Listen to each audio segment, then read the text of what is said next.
আসসালামু আলাইকুম। আজকে তো নির্বাচন কেমন লাগতেছে? জি আলহামদুলিল্লাহ অনেক ভালো লেগেছে। অনেক বছর পর মনে হয় ভোট দেওয়ার অধিকার জীবনে ফিরে পাইলেন। প্রথমবার ভোট দিলাম। আচ্ছা, যাই হোক, হয়তোবা ভোটার অনেক আগেই হয়েছিলেন, বিগত নির্বাচনগুলো তিনবার দেওয়ার সুযোগ হয়নি। সুযোগ হয় নাই। তো যাই হোক, অনুভূতি ভালো। তা ভোট কাকে দিলেন? ভোট দিয়েছি ন্যায় এবং ইনসাফের পক্ষে। ন্যায় এবং ইনসাফের পক্ষে। আগামীর বাংলাদেশ যারা গড়ে তুলবে তাদেরকে ভোট দিয়েছি। আলহামদুলিল্লাহ, আলহামদুলিল্লাহ। আগামী সরকার যেই গঠন করুক না কেন, সরকারের কাছে আপনাদের আশাটা কি? আপনার আশাটা কি?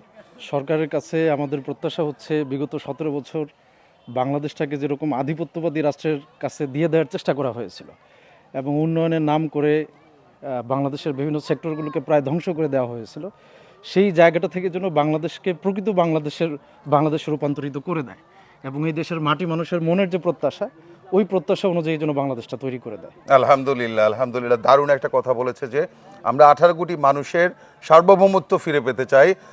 আমাদের যে আমরা ধর্ম বর্ণ সব কিছু শেষে আমরা এই দেশের নাগরিক, আমাদের যে নাগরিক অধিকার আছে, আমাদের যে চাওয়া পাওয়াগুলো আছে, মৌলিক চাহিদা, এই মৌলিক চাহিদা যেন যেই সরকারি ক্ষমতায় থাকুক না কেন পূরণ করুক। কি বলেন? এটাই তো আপনার চাওয়া।